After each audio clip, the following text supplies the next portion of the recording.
Hello बच्चों, कैसे हैं आप सब। आई होप आप लोग बिल्कुल बढ़िया होंगे, बिल्कुल मजे में होंगे। स्वागत है आप लोगों का हमारे टारगेट आईआईटी सीरीज में, जहां हम शुरू करेंगे आज नए चैप्टर का डिस्कशन। आज का डिस्कशन है बेटा इक्विलिब्रियम, जिसे हम कहते हैं साम्य अवस्था।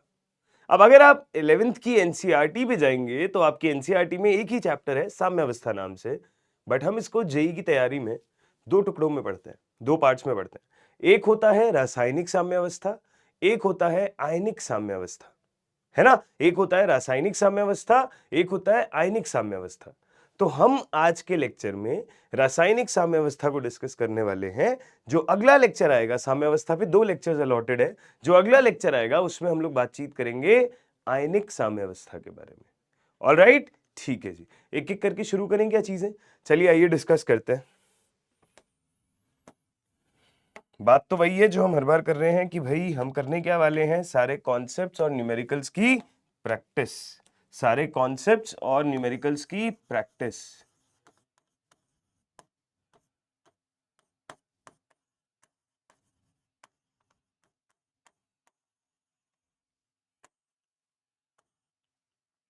सारे कॉन्सेप्ट्स और न्यूमेरिकल्स की प्रैक्टिस, ठीक है। चलिए आइए भाई एक एक करके शुरू करेंगे चीजों को। कुछ कुछ क्वेश्चंस देखते हैं। यार रासायनिक साम्य अवस्था वाला पार्ट कंपैरेटिवली इजी होता है। आयनिक साम्य अवस्था थोड़ा अच्छे सवाल, अच्छे लेवल की कैलकुलेशंस पूछ लेता है।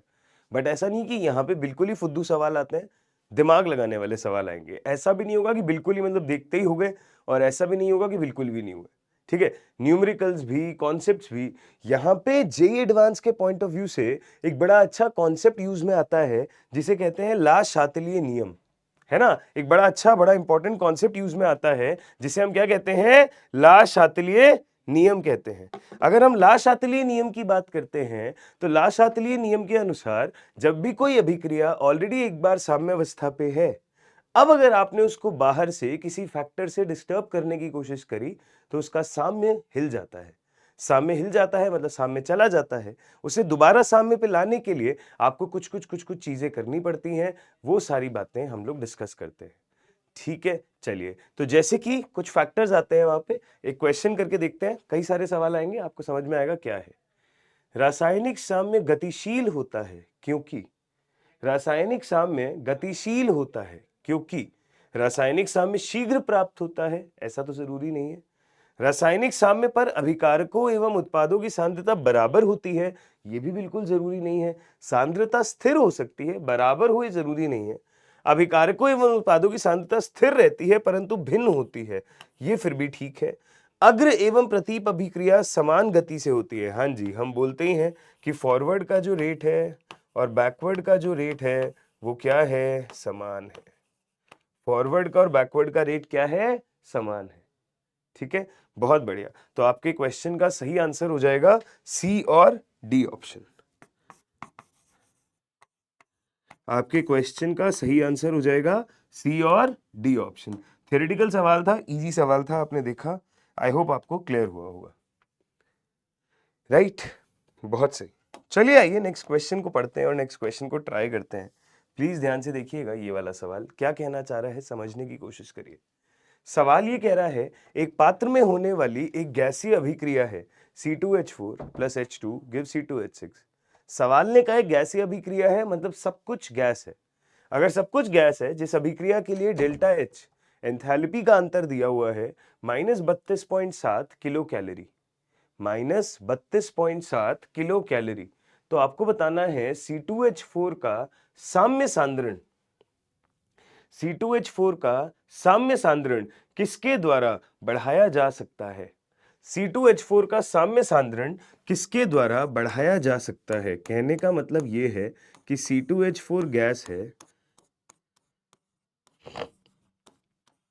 इस पे मैंने हाइड्रोजन गैस की क्रिया करवाई, मेरे पास बना C2H6 गैस, ठीक है। इस अभिक्रिया के लिए एंथैल्पी का अंतर दिया हुआ है -32.7 किलो कैलोरी, -32.7 किलो कैलोरी। अगर ये दिया हुआ है तो C2H4 का साम्य सांद्रण किसके द्वारा बढ़ाया जा सकता है, मतलब साम्य पे इसकी सांद्रता अगर बढ़ानी है तो क्या करें। मतलब रिएक्टेंट की सांद्रता बढ़ानी है, C2H4 का अमाउंट बढ़ाना है, मतलब रिएक्शन को बैकवर्ड दिशा में लाना है। रिएक्शन बैकवर्ड आएगी, देखो अग्र दिशा फॉरवर्ड, प्रतीप दिशा बैकवर्ड, पश्चिम दिशा बैकवर्ड। मुझे बैकवर्ड लाना है तभी तो ये बढ़ा हुआ दिखेगा, क्योंकि ये ज्यादा बनेगा। तो अब बैकवर्ड लाने के क्या क्या तरीके हो सकते हैं? तो आप पहला देखो ताप बढ़ाने से। तो आइए बात करके देखते हैं कैसे ताप बढ़ाने से। बेटा आपको ये पता है कि अभिक्रिया में डेल्टा एच जो है वो नेगेटिव दिया हुआ है।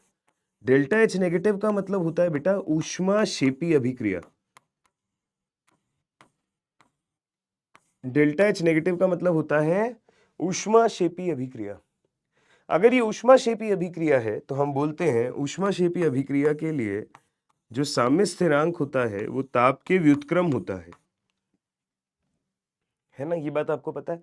और हम ला शातिली नियम से ये भी बोलते हैं कि ताप बढ़ता है तो अभिक्रिया पश्च दिशा में जाती है,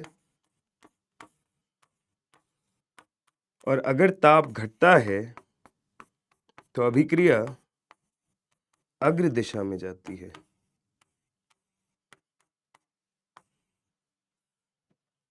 राइट?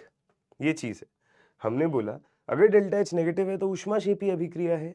ऊष्माक्षेपी अभिक्रिया है मतलब साम्य स्थिरांक ताप के व्युत्क्रमानुपाती है। ताप बढ़ेगा तो अभिक्रिया पश्चिम दिशा में जाएगी, ताप घटेगा तो अभिक्रिया अग्र दिशा में जाएगी। ये ताप के हिसाब से ऊष्माक्षेपी अभिक्रिया के लिए ला शातिलीय नियम में आप पढ़ते हो। तो आपको कहाँ जाना है? पश्चिम दिशा में ही जाना है। पश्चिम दिशा में जाने के लिए ताप क्या होना चाहिए? ज्यादा या कम? बढ़ना चाहिए। बढ़ना चाहिए तो पहला ऑप्शन कह रहा है ताप बढ़ाने से, मतलब ये तो आंसर हो ही सकता है। ठीक है, अगला दाब कम करने से। अगर मैं दाब का पॉइंट ऑफ व्यू देखता हूं तो हम लोग ये कहते हैं कि दाब जो है वो आयतन के व्युत्क्रमानुपाती होता है ना? और हमें ये पता है कि अगर आपने दाब कम किया मतलब आयतन बढ़ा दिया, और आयतन बढ़ाने पे अभिक्रिया उस दिशा में जाती है जहां स्टोइक्योमेट्रिक मोल ज्यादा होते हैं। आयतन बढ़ाने पे अभिक्रिया उस दिशा में जाती है जहां स्टोइक्योमेट्रिक मोल ज्यादा होते हैं। आयतन घटाने पे अभिक्रिया उस दिशा में जाती है जहां स्टोइक्योमेट्रिक मोल कम होते हैं।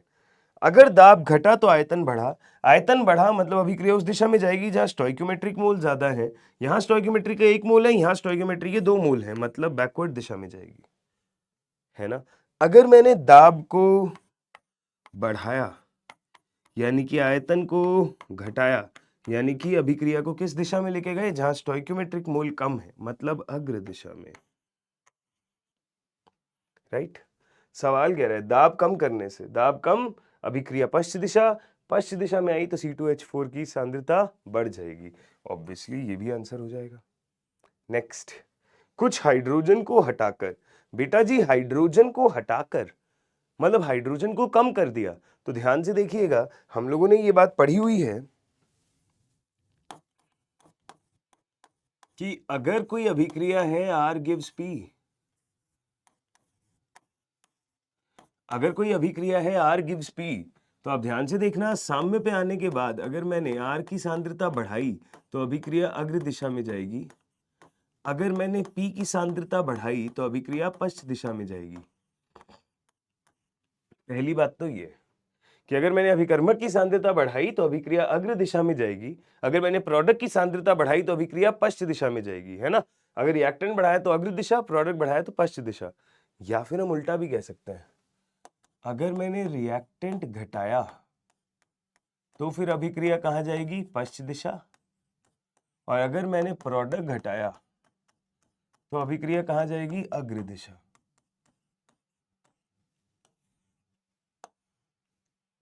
तो मैंने रिएक्टेंट घटाया तो पश्च दिशा, वही तो कह रहा है कुछ हाइड्रोजन को हटाकर, मतलब रिएक्टेंट को कम करके। अगर रिएक्टेंट कम किया साम्य पे तो अभिक्रिया कहाँ जाएगी? पश्च दिशा में।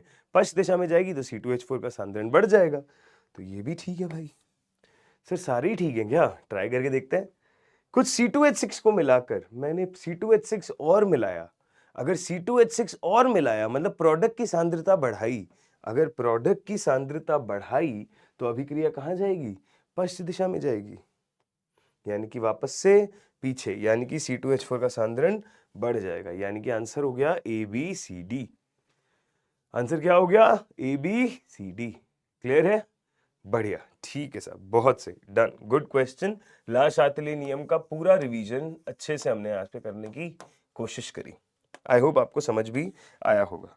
ठीक है, उसी तरीके का ये अगला सवाल है। उसी तरीके का, उसी से मिलता जुलता एक और सवाल आपकी स्क्रीन पे है। ये सवाल कह रहा है NaNO3 को जब एक बंद पात्र में गर्म किया जाता है तो O2 निकलती है और NaNO2 बच जाता है, तब साम्यावस्था पर क्या होता है? तो ध्यान से समझने की कोशिश करिएगा। हमने बोला NaNO3 सॉलिड है, इसे हम हीट करते हैं, यहां बनता है NaNO2 solid plus half O2 gas. ये रिएक्शन है, ठीक है। अगर ये रिएक्शन साम्य पे है तो ये लो, बढ़िया, ओके। अब हमने बोला NaNO3 को जब एक बंद पात्र में गर्म किया जाता है तो O2 गैस तो निकल जाती है, NaNO2 सॉलिड रह जाता है, NaNO3 भी सॉलिड है। हमें बताना है साम्यावस्था पर क्या होगा, क्या चेंजेस करने पे। पहली बात, NaNO2 को और मिलाने पर प्रतीप अभिक्रिया तीव्र हो जाती है। प्रतीप मतलब बैकवर्ड रिएक्शन, पश्च अभिक्रिया। NaNO2 को और मिलाया मतलब प्रोडक्ट की सांद्रता बढ़ाई, प्रोडक्ट की सांद्रता बढ़ाई तो अभिक्रिया पश्च दिशा में जाना चाहिए, वही ये कह भी रहा है, परंतु ये गलत कह रहा है। क्योंकि बेटा साम्यावस्था पे शुद्ध ठोस और शुद्ध द्रव में कोई भी चेंज लाने से कोई फर्क नहीं पड़ता।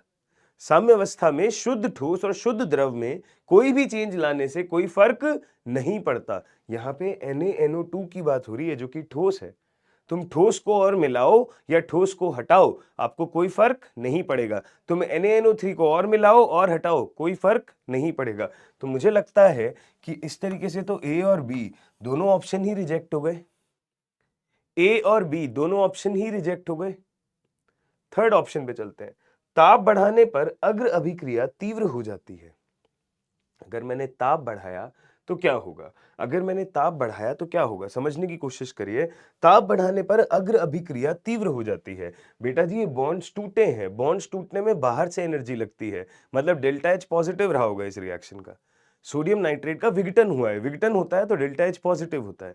डेल्टा H पॉजिटिव है, ताप बढ़ाया है, यहां पे हुआ क्या है? विघटन हुआ है।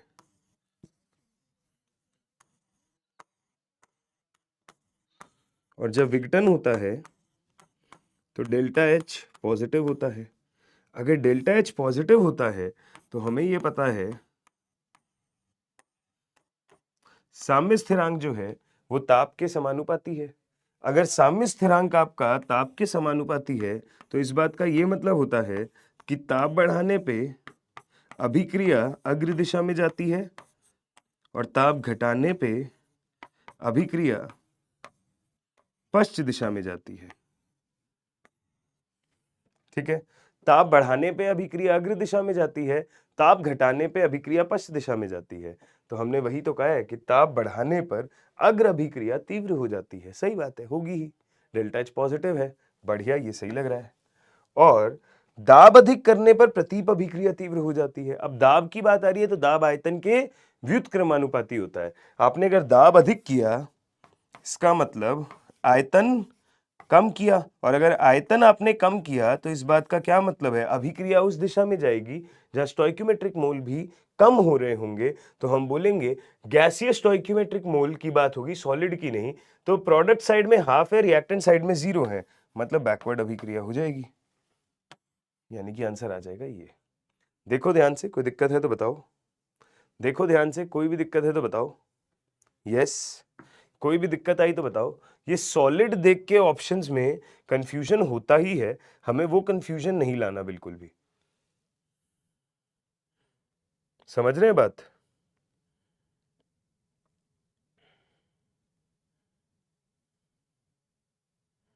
देख लो भाई,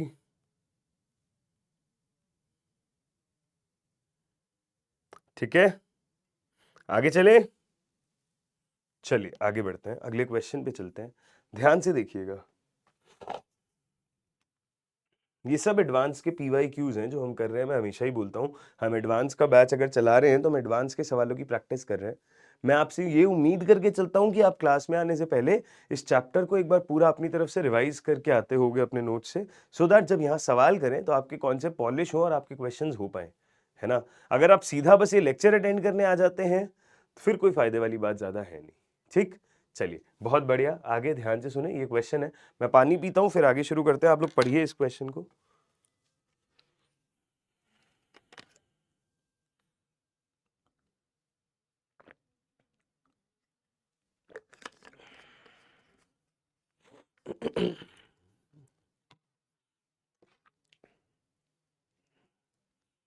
अभिक्रिया PCl5 gives PCl3 plus Cl2, एक रिएक्शन है, PCl5 गैस जो है वो आपको दे रहा है PCl3 गैस और Cl2 गैस। इसके लिए नियत ताप पर, ठीक है, कांस्टेंट टेम्परेचर पर अग्रिम अभिक्रिया किन परिस्थितियों में अनुकूल रहेगी। इस अभिक्रिया के लिए आपको अग्र अभिक्रिया में जाना है, फॉरवर्ड डायरेक्शन में जाना है, तो किन स्थितियों में आप हमेशा फॉरवर्ड जा पाओगे ये बताइए, किन स्थिति में आप हमेशा फॉरवर्ड जा पाओगे ये बताइए। ध्यान से सुनना, नियत आयतन पर अक्रिय गैस प्रविष्ट कराने पर। बेटा अक्रिय गैस दो तरीके से पढ़ी जाती है, नियत आयतन, नियत दाब। नियत आयतन पे कोई फर्क नहीं पड़ता, नियत दाब पे फर्क पड़ता है। तो नियत आयतन पे आपने अगर अक्रिय गैस डाली है तो कोई फर्क पड़ेगा नहीं, ना अग्र जाएगी ना पश्च जाएगी। नियत आयतन पर क्लोरीन गैस को प्रविष्ट कराने पर, क्लोरीन अक्रिय गैस नहीं है, अगर आपने क्लोरीन गैस पास करवाई है इसका मतलब आपने क्या किया है, आपने प्रोडक्ट की मात्रा बढ़ाई है। प्रोडक्ट की मात्रा बढ़ाओगे तो अभिक्रिया पश्च दिशा में चली जाएगी, जबकि हमें तो अग्र अभिक्रिया की बात करनी है, तो यहाँ पे अभिक्रिया पश्च चली जाएगी, मतलब ये भी हमारे लिए सही आंसर नहीं है। थर्ड ऑप्शन, नियत दाब पर एक अक्रिय गैस प्रविष्ट कराने पर। अगर नियत दाब पर अक्रिय गैस की बात हो रही है तो नियत दाब का मतलब होता है कि प्रेशर तो कांस्टेंट है, तो अभिक्रिया के लिए यहाँ पे डिसाइड ये होता है कि वॉल्यूम जो है वो मोल के प्रोपोर्शनल है, तो अभिक्रिया उस दिशा में जाएगी जहां पे मोल ज्यादा होंगे, स्टोइक्योमेट्रिक मोल। स्टोइक्योमेट्रिक मोल कहाँ ज्यादा है, यहाँ स्टोइक्योमेट्रिक के 2 मोल है, यहाँ स्टोइक्योमेट्रिक का 1 मोल है, तो अभिक्रिया फॉरवर्ड दिशा में जाएगी। और अगर अभिक्रिया फॉरवर्ड दिशा में जाएगी तो आंसर सी तो होगा ही होगा। डी, बर्तन का आयतन बढ़ा देने पर। अगर बर्तन का आयतन बढ़ा देना है तो आयतन बढ़ा दिया, तो आयतन बढ़ाने पे अभिक्रिया उसी दिशा में जाती है जहां स्टोइक्योमेट्रिक मोल ज्यादा है। यहाँ स्टोइक्योमेट्रिक के 2 मोल है, यहाँ स्टोइक्योमेट्रिक का 1 मोल है, यानी कि अभिक्रिया अग्र दिशा में जाएगी। अगला, नियत आयतन पर PCl5 प्रविष्ट कराने पर। अगर PCl5 को प्रविष्ट कराया गया मैंने नियत आयतन पे, तो कांस्टेंट वॉल्यूम पे PCl5 अगर ऐड हो रहा है, रिएक्टेंट की सांद्रता बढ़ रही है, रिएक्टेंट की सांद्रता बढ़ती है तो अभिक्रिया अग्र दिशा में ही जाती है, यानी कि आपका आंसर हो गया सी, डी और ई।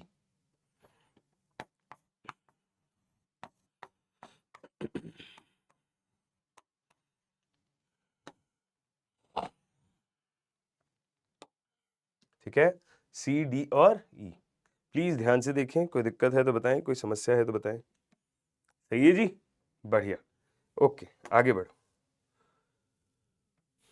अभिक्रिया 2NO प्लस O2 साम्यावस्था 2NO2 प्लस ऊष्मा, इसमें NO2 का निर्माण किसके द्वारा अधिक होगा।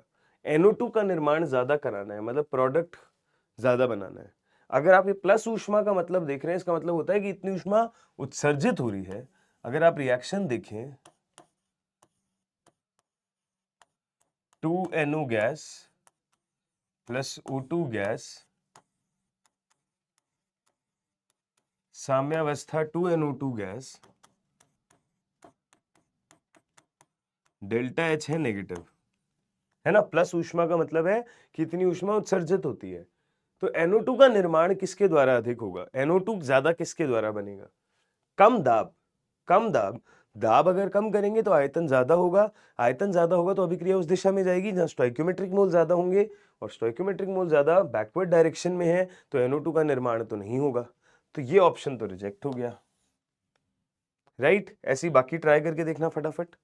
कम दाब पे नहीं हो रहा तो अधिक दाब पे तो ऑब्वियसली हो जाएगा, राइट। अगर कम दाब पे नहीं हो रहा तो अधिक दाब पे तो ऑब्वियसली हो ही जाएगा, बताइए भाई, ठीक है। क्योंकि अधिक दाब मतलब कम आयतन मतलब कम स्टोइकोमेट्रिक मोल की तरफ। यहाँ 3 है, वहां 2 है, तो ऑब्वियसली आगे की तरफ जाएगा। आगे की तरफ जाएगा तो NO2 ज्यादा बनेगा, है ना।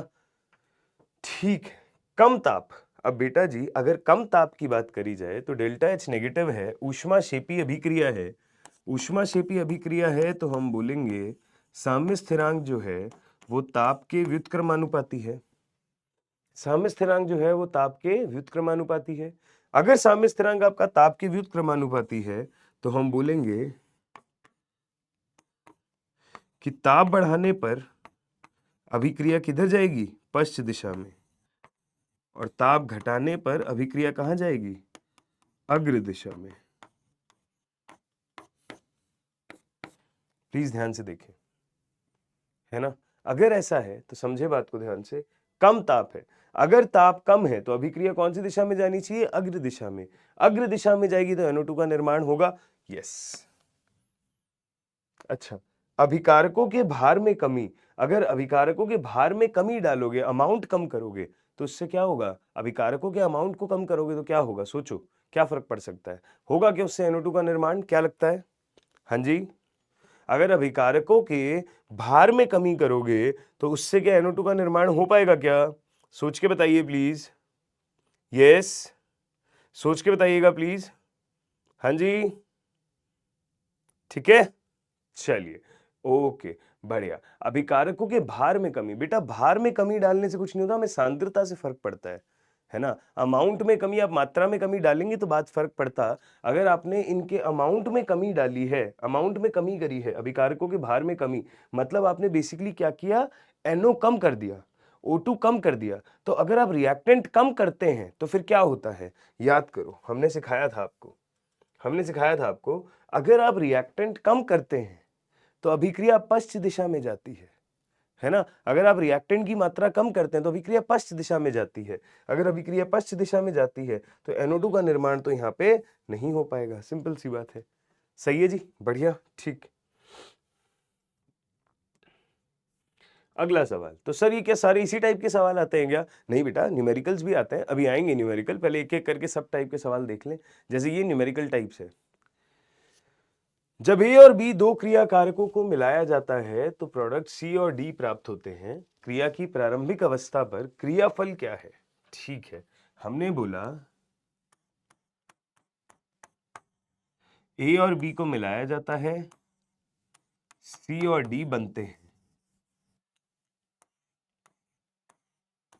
जब A और B मिलाया जाता है, C और D प्राप्त होते हैं, क्रिया की प्रारंभिक अवस्था पर क्रियाफल क्या है, अभिक्रिया भागफल। तो बेटा जी प्रारंभिक अवस्था मतलब एकदम शुरुआत करोगे तो प्रोडक्ट तो जीरो ही होगा, तो T इक्वल टू 0 पे Q का मान 0 ही हो जाएगा, क्योंकि Q क्या होगा, प्रोडक्ट अपॉन रिएक्टेंट, और प्रोडक्ट ही 0 है तो ओवरऑल आंसर 0 ही हो जाएगा। ठीक है,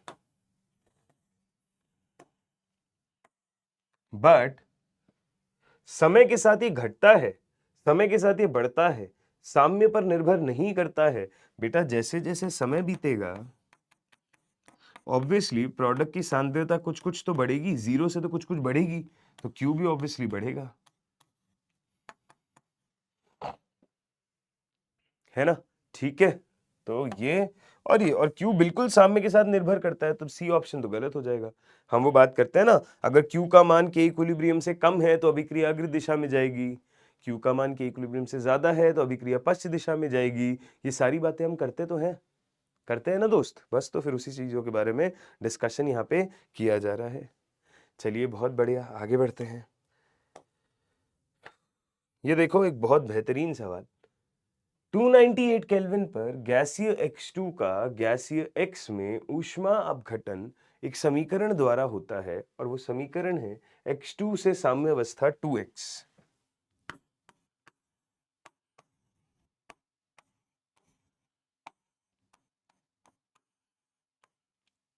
ठीक है, X2 से साम्यावस्था 2x के अनुसार इस अभिक्रिया की मानक अभिक्रिया गिब्स ऊर्जा धनात्मक है, डेल्टा G नॉट धनात्मक है। अच्छा, अभिक्रिया के प्रारंभ में X2 का 1 मोल है तथा X है ही नहीं।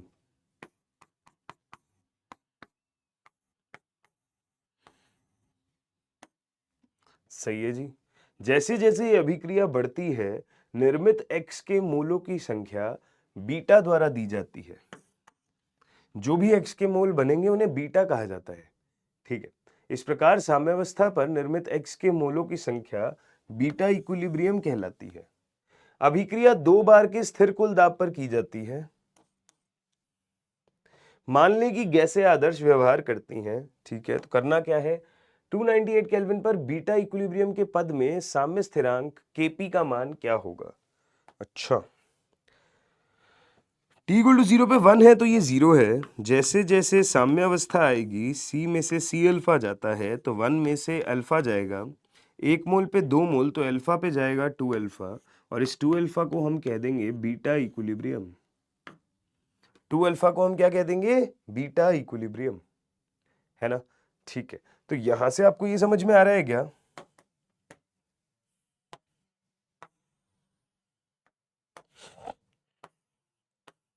यहां से आपको ये समझ में आ रहा है कि 2 अल्फा को अगर मैंने बीटा इक्विलिब्रियम कह दिया तो अल्फा आ गया बीटा इक्विलिब्रियम बाय 2।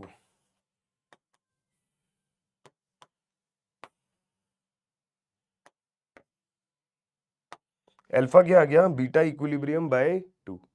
अगर अल्फा आ गया बीटा इक्विलिब्रियम बाय 2, तो अब एक बात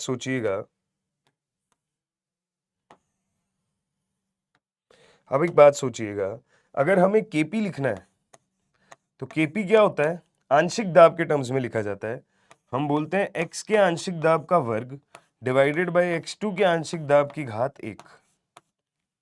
ये बोल सकते हैं x के आंशिक दाब का स्क्वायर अपॉन x2 के आंशिक दाब की घात 1।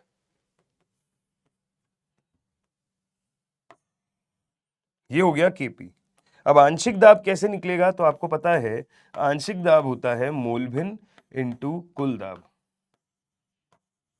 आंशिक दाब क्या होता है, मोल भिन्न इंटू कुल दाब। बढ़िया है।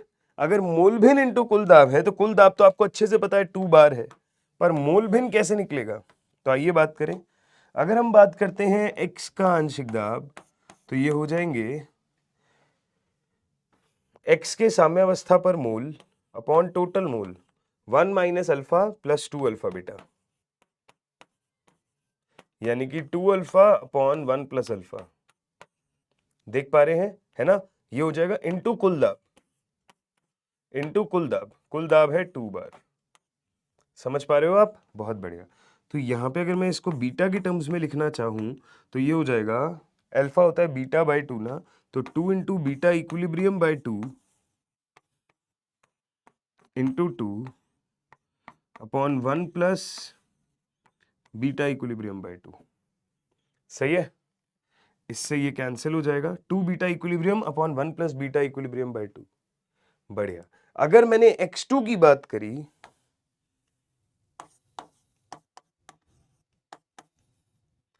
तो ये हो जाएगा 1 minus beta equilibrium bye 2 divided by 1 plus beta equilibrium bye 2, alpha की जगह मैं डायरेक्ट लिख रहा हूं, इंटू 2, है ना। 1 minus alpha upon 1 plus alpha total moles into कुल दाब 2 बार।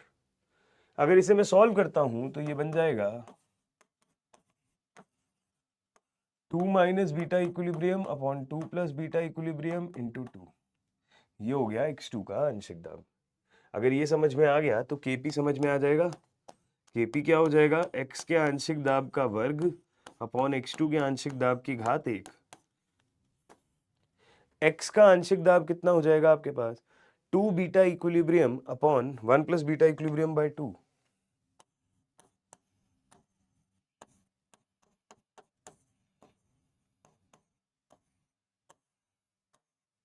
Upon x2। ये हो जाएगा,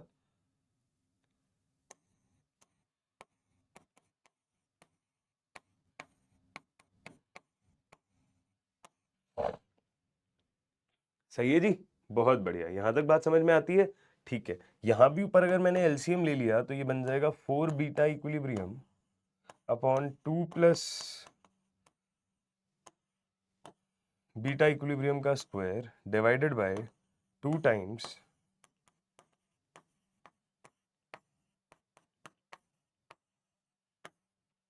ठीक है।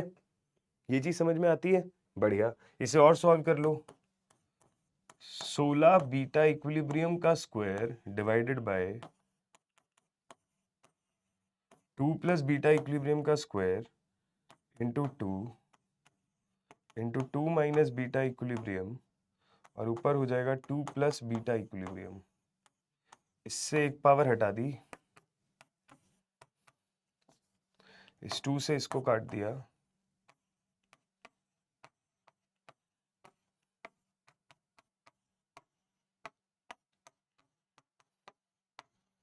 अब ये तो आपको पता है ना, a प्लस बी और a माइनस बी साथ हो तो a square minus B square बन जाता है।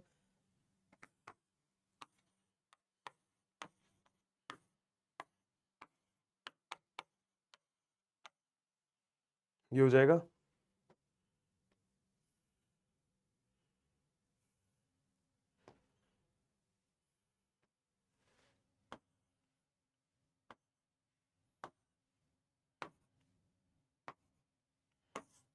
आंसर हो जाएगा बी ऑप्शन।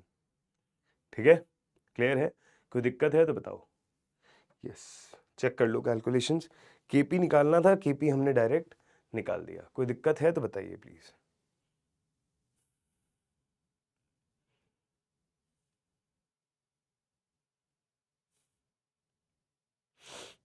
ठीक है, जेई एडवांस का सवाल है, पेपर में आया था पैराग्राफ टाइप, पीछे वो पैराग्राफ था। पहला सवाल ये था। दूसरा सवाल ये है, इस अभिक्रिया के लिए x2 gives 2x जो आपको अभिक्रिया दी हुई है उसके लिए असत्य कथन क्या है? तो जब मैं सारे ऑप्शन एक बार गो थ्रू करा था तो मेरे दिमाग में सीधा सा आया कि यार मुझे बीटा इक्विलिब्रियम निकालने के लिए कोई डेटा तो दिया हुआ ही नहीं है, अल्फा वगैरह का डेटा नहीं दिया हुआ, तो इसने एग्जैक्ट वैल्यू कैसे लिख दी? ये तो गलत है, और अगर गलत है तो बस यही आंसर हो जाएगा, असत्य कथन है। कुछ और चेक करने की जरूरत ही नहीं है। हमें बीटा इक्विलिब्रियम निकालने के लिए कोई वैल्यू दी हुई नहीं है। अगर कोई वैल्यू ही नहीं दी हुई तो हम आंसर निकाल कैसे सकते हैं? सिंपल सी बात है। ठीक है, तो आंसर हो जाएगा ये। आगे बढ़ते हैं, पहले ये सवाल कर लेते हैं। प्लीज ध्यान से देखें कैसे करोगे सवाल को। पढ़ना तो एक बार गौर से, एक बार सवाल को पढ़ के देखिए गौर से कैसे करेंगे।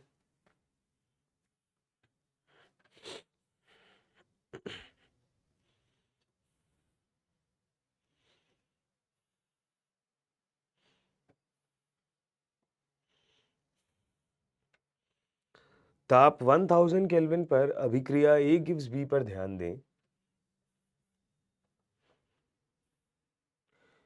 एक समय T पर निकाय का ताप बढ़ाकर 2000 केल्विन किया गया।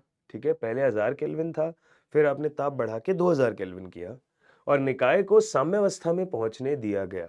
आप ध्यान से देखिएगा, ये सवाल जब आते हैं ना पेपर में तो थोड़े अजीब लगते हैं लोगों को लगता है यार कैसी कैसी सी चीजें हैं, बट ये सवाल वाकई में बहुत आसान होते हैं। सवाल कह रहा है पहले एक साम्य पे अभिक्रिया थी 1000 केल्विन पे, फिर आपने समय के साथ में ताप बढ़ाया, साम्य डिस्टर्ब हुआ होगा बट उसको दोबारा साम्य पे पहुंचने दिया गया, कुछ समय लगा पर वो पहुंच गया। ठीक है, इस प्रयोग के दौरान ए के आंशिक दाब को 1 बार पर स्थिर रखा गया। ए का आंशिक दाब आपने 1 बार रखा हमेशा। बी के आंशिक दाब का समय के साथ आरेख नीचे दिया गया है कि 1000 केल्विन पे बी का आंशिक दाब पहले 10 के आसपास था, जब समय बढ़ा तो फाइनली बी का आंशिक दाब 100 के आसपास पहुंच गया, मतलब 2000 केल्विन पे, क्योंकि समय बढ़ा ताप बढ़ाने पे ना। ठीक है, तो आपको ये बताना है कि 1000 केल्विन तथा 2000 केल्विन पर मानक गिब्स ऊर्जाओं का अनुपात क्या होगा। आरेख में बी का आंशिक दाब तथा समय है। ठीक है, तो हम यहां से ये फिगर आउट कर सकते हैं कि ये है बी का आंशिक दाब जब 1000 केल्विन ताप है, और ये है बी का आंशिक दाब जब 2000 केल्विन ताप है।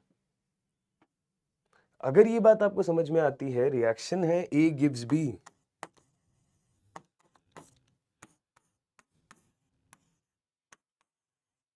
रिएक्शन है ए गिव्स बी। मेरी बात ध्यान से सुनिएगा। एक समय टी पर निकाय का ताप बढ़ाकर 2000 केल्विन किया गया, निकाय को साम्यावस्था में पहुंचने दिया गया, सब ठीक है। अगर मुझे डेल्टा जी नॉट बताना है तो डेल्टा जी नॉट हो जाता है -2303 RT log K इक्विलिब्रियम, है ना। अगर ये हो सकता है तो हमने बोला डेल्टा जी नॉट अगर ये है तो K इक्विलिब्रियम क्या हो जाएगा, तो K इक्विलिब्रियम एट 1000 केल्विन क्या हो जाएगा, B का आंशिक दाब घात 1 अपॉन A का आंशिक दाब घात 1। सवाल ने बोला A का दाब तो 1 बार फिक्स है, B का है 10, तो 10 अपॉन 1 आंसर आ गया 10। सिमिलरली अगर मैंने 2000 केल्विन पे चेक किया तो B का आंशिक दाब है 100, A का है 1, यहां रेशो आ गया 100, यहां रेशो आ गया 10। ठीक है, वहां रेशो आ गया 100, यहां रेशो आ गया 10। अगर ऐसा हो गया है, रेशियोज आपके पास में आ गए हैं, तो अब अगली बात मेरी गौर से सुनिएगा। हमें के इक्विलिब्रियम मिल गया, T1 T2 हमको पता है, तो हमने बोला ये लो,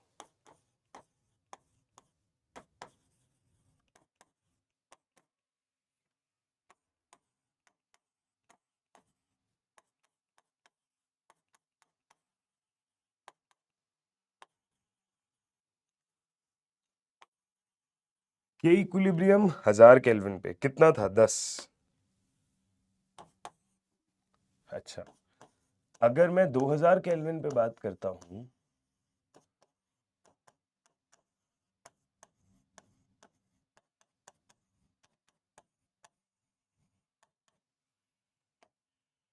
के इक्विलिब्रियम 2000 केल्विन पे है 100, तो ये हमने ले लिया दोनों साइड अनुपात।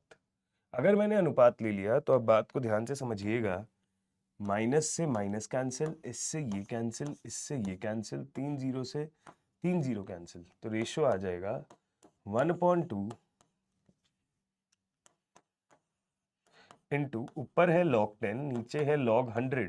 log 100 को मैं log 10 का स्क्वायर कह सकता हूं क्या, पावर आगे आ जाएगी, तो ये आ जाएगा 1/2 इंटू log 10 अपॉन 2 log 10। अब आप देखिए यहां से ये कैंसिल, आंसर आ जाएगा 1/4। आंसर क्या आ जाएगा, 1/4। देख रहे हैं ध्यान से, समझ में आ रहा है, कोई दिक्कत है तो बताओ। ठीक है, देखो ध्यान से भाई, प्लीज प्लीज देखिए ध्यान से, कोई दिक्कत है तो बताएं। हाँ जी,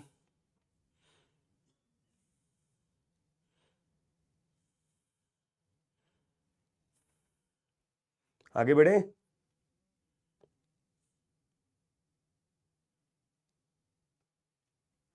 चलो अगले क्वेश्चन की तरफ चला जाए। उस सवाल पे मैं आऊंगा, बट उससे पहले मैं कुछ बेसिक बेसिक सवाल करवाना चाह रहा हूं। जैसे ये वाला क्वेश्चन है, अभिक्रिया H2 प्लस I2 साम्यावस्था है 2HI, इसके लिए साम्य स्थिरांक किसके साथ परिवर्तित होता है। साम्य स्थिरांक किसके साथ परिवर्तित होता है। तो बेटा साम्य स्थिरांक ना सांद्रताओं पे निर्भर करता है, ना उत्प्रेरक पे निर्भर करता है, साम्य स्थिरांक केवल ताप पर निर्भर करता है। हमें पता है ये बात, है ना। साम्य स्थिरांक का मान ताप चेंज होने पे चेंज होता है, तो ताप पे निर्भर करेगा, डायरेक्ट आपने टिक कर दिया, बढ़िया, ठीक। अच्छा, ये वाला सवाल देखना, शुद्ध अमोनिया एक पात्र में उस ताप पर रखी गई है जिस पर इसका वियोजन स्थिरांक अल्फा पर्याप्त है, तो साम्य पर क्या होगा। शुद्ध अमोनिया एक पात्र में रखी गई है जिस पर उसका जो अल्फा है वो पर्याप्त है, जिस तरीके से उसका वियोजन हो रहा है, तो हमें रिएक्शन पता ही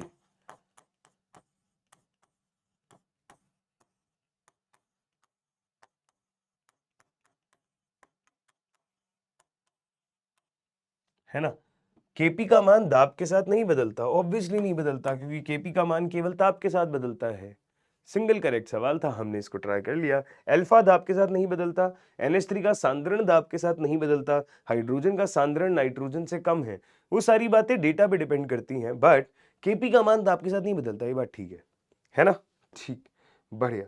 चलिए आगे बात करते हैं। ये देखो बहुत ही टुच्चा सा सवाल, बहुत ही टुच्चा सा सवाल। क्या कह रहा है क्वेश्चन आपको, अभिक्रिया C plus CO2 gives 2CO। अभिक्रिया C प्लस CO2 साम्यावस्था में है 2CO के लिए CO2 तथा CO का साम्य पर आंशिक दाब क्रमशः 2 तथा 4 वायुमंडलीय है।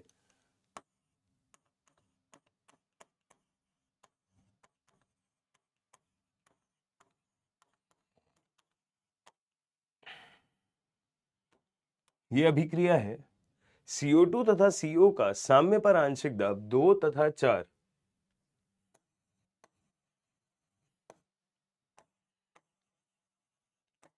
वो 2 ATM है, 4 ATM है। Kp का मान बताना है, बहुत आसान। सॉलिड को तो वैसे भी नहीं लेना होता।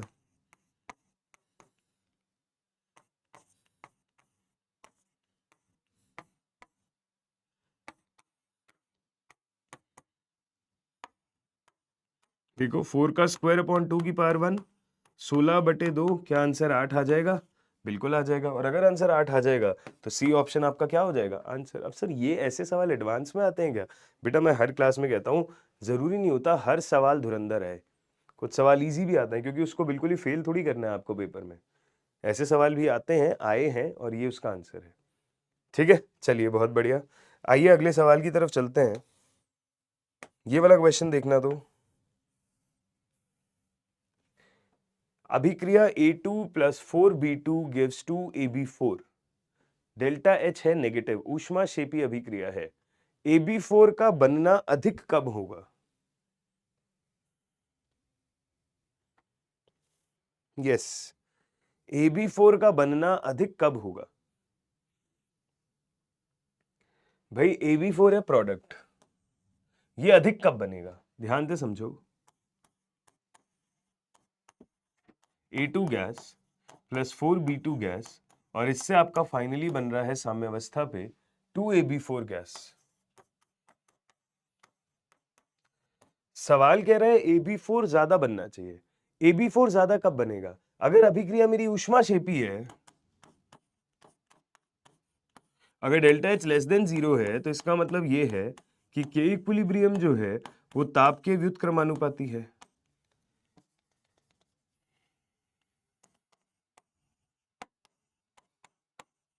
K इक्विलिब्रियम जो है वो ताप के व्युत्क्रमानुपाती है ना? तो अगर मैंने ताप को कम किया, सपोज करो, तो हम ये बात अच्छे से जानते हैं कि आप ताप बढ़ाओगे तो अभिक्रिया पश्चिम दिशा में जाएगी, और अगर आप ताप घटाओगे तो अभिक्रिया अग्र दिशा में जाएगी। ये बात हम जानते हैं कि नहीं जानते हैं? हाँ, अच्छे से जानते हैं। तो अगर मुझे अग्र दिशा में जाना है AB4, तो ताप घटाना बेस्ट ऑप्शन रहेगा। ताप घटाना बेस्ट ऑप्शन रहेगा, मतलब कम ताप वाला ऑप्शन काम आएगा, अधिक ताप वाले ऑप्शन काम नहीं आएंगे। अब अगर मुझे दाब के टर्म्स में बात करनी है, तो बेटा जी अगर दाब ज्यादा है तो आयतन कम है, आयतन कम है तो अभिक्रिया उस दिशा में जाएगी जहां स्टोइकियोमेट्रिक मोल कम है, यानी कि यहां 5 है और वहां 2 है, यानी कि आगे जाएगी, AB4 बन जाएगा। तो दाब आपका अधिक होना चाहिए ताकि आयतन कम हो, और आयतन कम हो तो अभिक्रिया उस दिशा में जाए जहां स्टोइकियोमेट्रिक मोल कम, यानी कि कम ताप अधिक दाब। ये मेरी बेस्ट कंडीशन है इस क्वेश्चन के लिए। सही है जी, बढ़िया, ठीक है, बहुत सही, बहुत अच्छे। चलिए, अच्छी बात है। ये वाला क्वेश्चन देखते हैं। प्लीज गौर से पढ़ो एक बार इस सवाल को, कोई दिक्कत है तो बताओ। फिर इसको डिस्कस करते हैं मिलके सारे। क्या कह रहा है क्वेश्चन? क्वेश्चन कह रहा है बेटा, एक बंद पात्र में 15 वायुमंडलीय दाब है तथा 27 डिग्री सेल्सियस ताप है, उस पे अमोनिया को 347 डिग्री तक उत्प्रेरक की उपस्थिति में गर्म किया जाता है। शुरुआत में आपके पास में P1 है 15 ATM, T1 है 27 डिग्री सेल्सियस मतलब 300 केल्विन।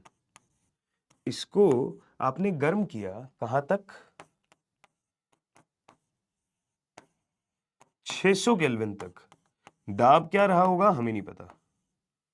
उसी बीकर में आपने गर्म किया उसे, उसी बीकर में, ठीक है, उत्प्रेरक की हेल्प से आपने गर्म किया। जैसे ही आपने इस टेम्परेचर पे लेके गए अमोनिया को, है ना, यहां पे अमोनिया आंशिक रूप से विघटित हो गई।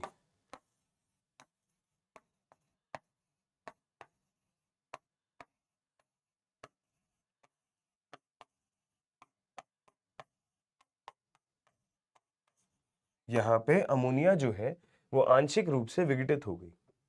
ठीक है, चलिए इस टेम्परेचर पे आगे विघटित हुई है, बहुत बढ़िया। उस पात्र का आयतन स्थिर रखते हुए, आयतन आपने अभी भी फिक्स किया, ठीक है, इस पात्र का आयतन स्थिर रखते हुए, उस पात्र का आयतन स्थिर रखते हुए आपने दाब को 50 वायुमंडलीय बढ़ाने पर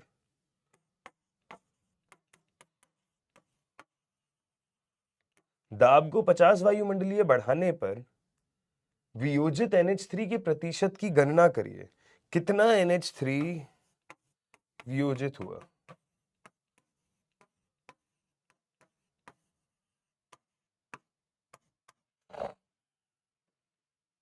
ठीक है, प्रतिशत वियोजित गणना करना है।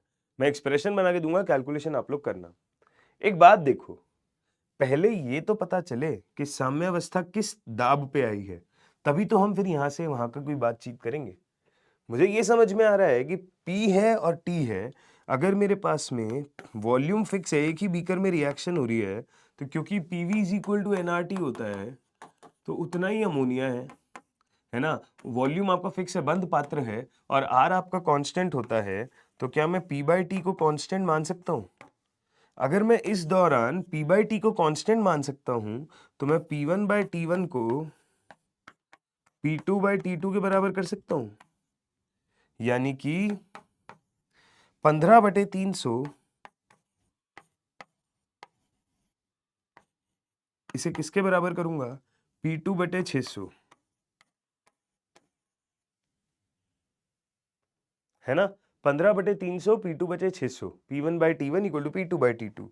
ये चीज कट के आ गई 20, तो यहां से P2 का मान आता है 600/20। 0 से 0 कट गया, ये आ गया 30 ATM। प्लीज ध्यान से देखें, कोई दिक्कत है तो बताएं, है ना। 347 से जब हम करते हैं केल्विन में कन्वर्ट, तो 600 ही आता है ना। 7 3 10, 7 और 4 11, 11 और 1 12, 3 2 5 और 1 6, 620 आता है। अच्छा,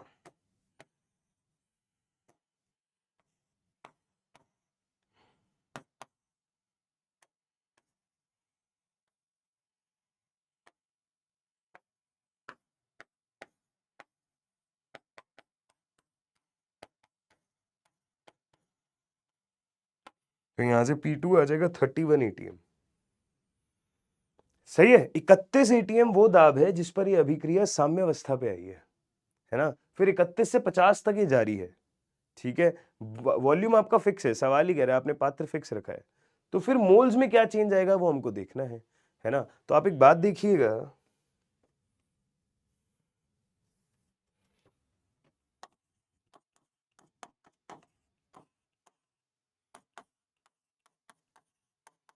अगर ये रिएक्शन है, सपोज करो मैंने T इक्वल टू 0 पे बोला 1 मोल है, ये 0, ये 0, जैसे जैसे साम्यावस्था आई, C में से C अल्फा जाता है, 2 मोल पे 1 मोल, तो अल्फा पे अल्फा/2, ये हो जाएगा 2 मोल पे 3 मोल, तो 1 पे 3/2, तो अल्फा पे 3 अल्फा/2। तो बेटा जी, आपके T इक्वल टू 0 पे टोटल मोल है 1, और इक्विलिब्रियम पे, मतलब साम्य पे, टोटल मोल है 1 माइनस अल्फा प्लस 2 अल्फा, यानी कि 1 प्लस अल्फा,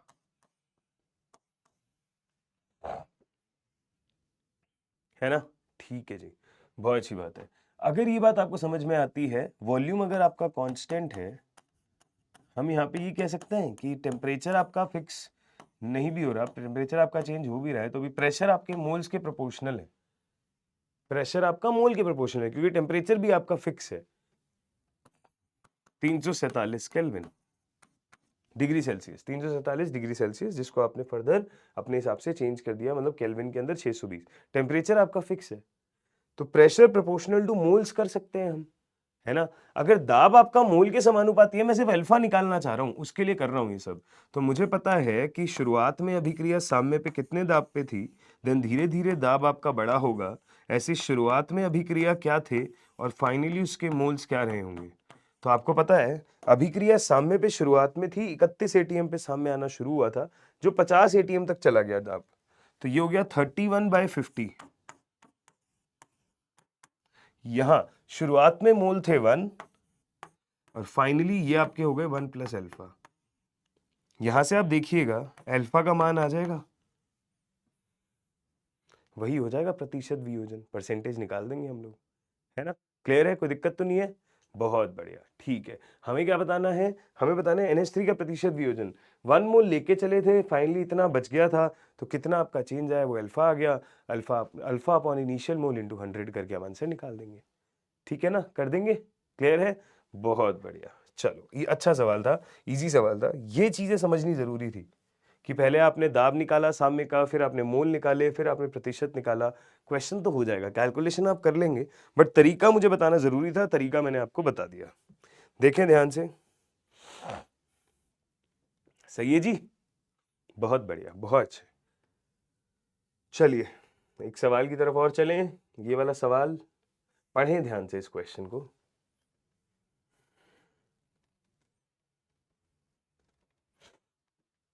298 केल्विन पर निम्न अभिक्रिया का साम्यावस्था स्थिरांक आपको दिया हुआ है। एक अभिक्रिया दी हुई है Fe+2 प्लस सल्फाइड आयन, उससे बनता है FeS सॉलिड।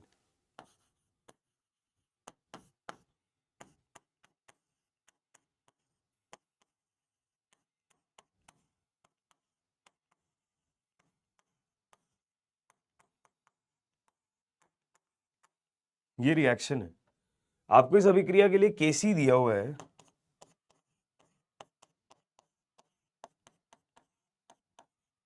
1.6 इंटू 10 की घात 17।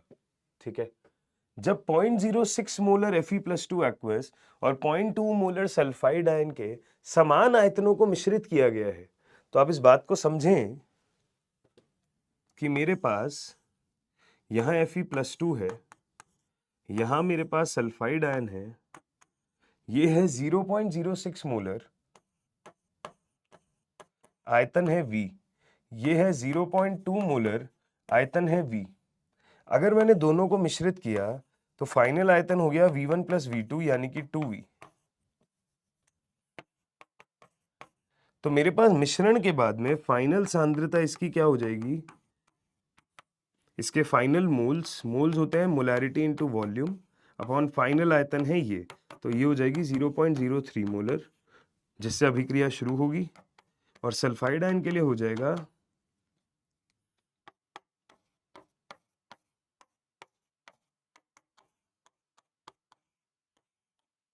देखो ध्यान से 0.03 मोलर और 0.1 मोलर, ये मेरे पास Fe+2 और सल्फाइड आयन की सांद्रता हो जाएगी क्या? सही है दोस्त। अगर मेरे पास ये सांद्रताएं हो जाएंगी तो अब आप देखिए t=0 पे शुरू करने के लिए Fe+2 है 0.03 मोलर, सल्फाइड आयन है 0.1 मोलर, है ना, और ये आपका शुरुआत में 0 है। जैसे जैसे अभिक्रिया आगे बढ़ती है C में से C अल्फा जाता है, तो यहां से कुछ X जाएगा, 1 मोल पे 1 मोल बन रहा है, यहां से कुछ X जाएगा और यहां पे कुछ X बनेगा। सवाल ये कह रहा है कि Kc का मान आपको दिया हुआ है, समान आयतनों को मिश्रित किया तब Fe+2 की साम्य सांद्रता इतनी है। ये जो है ना साम्य पे सांद्रता, ये है y इंटू 10 की घात -17 मोलर, y इंटू 10 की घात -17 मोलर। तो हमें y का मान बताना है क्या होता है। बेटा जी आप एक बात देखो, ये मान इतना छोटा आ रहा है, मतलब लगभग ना के बराबर, ये पूरा खत्म ही हो गया, इसका मतलब ये लगभग खत्म ही हो जा रहा है। आपको बताना है y का मान क्या है। ये क्या होगा ये हमें नहीं पता, बट ठीक है हमने देखा। और Kc का मान बहुत ज्यादा है, Kc का मान है बहुत ज्यादा, और ये मान आ रहा है बहुत छोटा 10 की घात -17 के आसपास।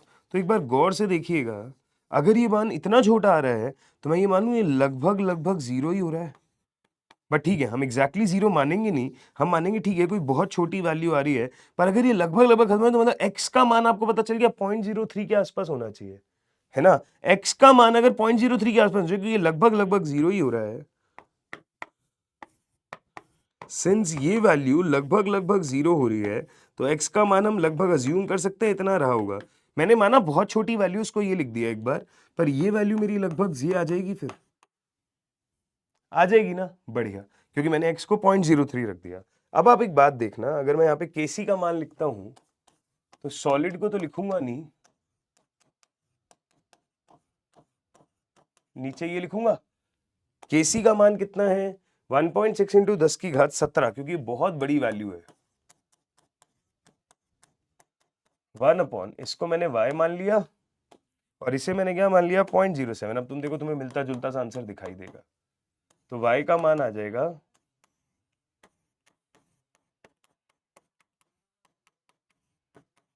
ये 10 की घात 17 ऊपर चला जाएगा,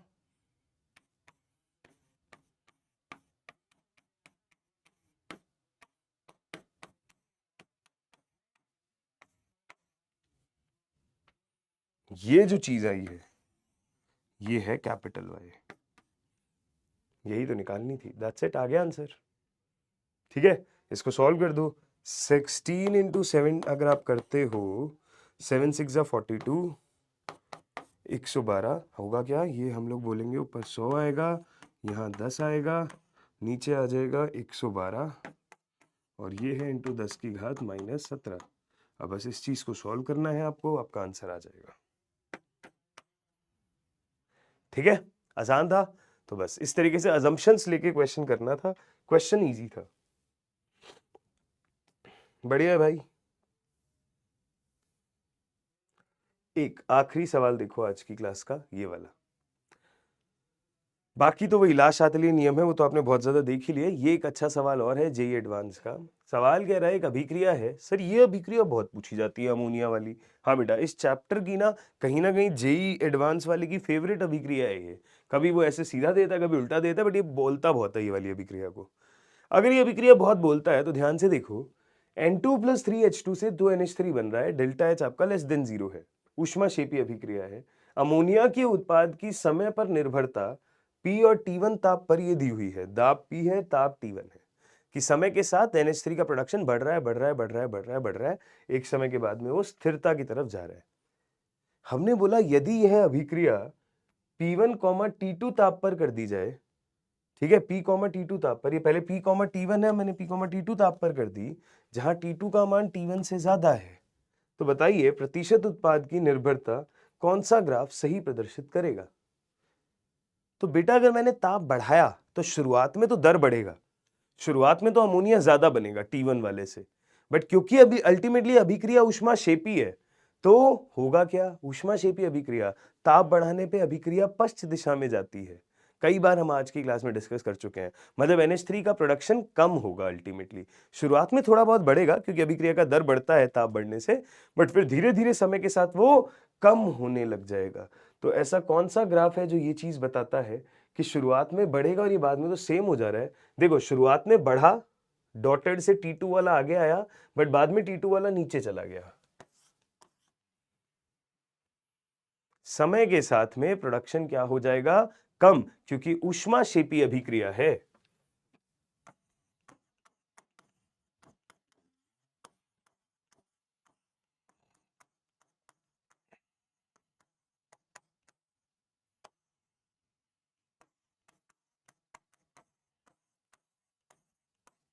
समय के साथ NH3 की सांद्रता घटनी चाहिए, शुरुआत में बढ़ेगी क्योंकि रेट बढ़ेगा, बाद में घटेगी। तो आंसर हो जाएगा बी ऑप्शन। ठीक है, इजी सा सवाल था, पेन भी नहीं चलाना था, कॉमन सेंस से करना था। बाकी हाँ, ये एक दो सवाल जो है ये मैं आपके लिए कुछ होमवर्क्स में छोड़ के जा रहा हूँ, सारे लास्ट शातिलीय पे आधारित है, आप लोग इजीली कर लेंगे।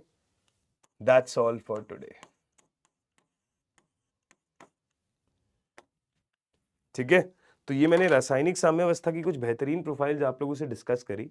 आई होप आपको क्वेश्चन समझ आए होंगे। हम नेक्स्ट क्लास में मिलेंगे, आयनिक साम्यावस्था की बहुत सारी प्रैक्टिस करेंगे और इस चैप्टर को कंक्लूड करेंगे। ठीक है जी, तब तक के लिए रिवाइज करिएगा, अच्छे से पढ़िएगा। Thank you so much, take care, bye bye.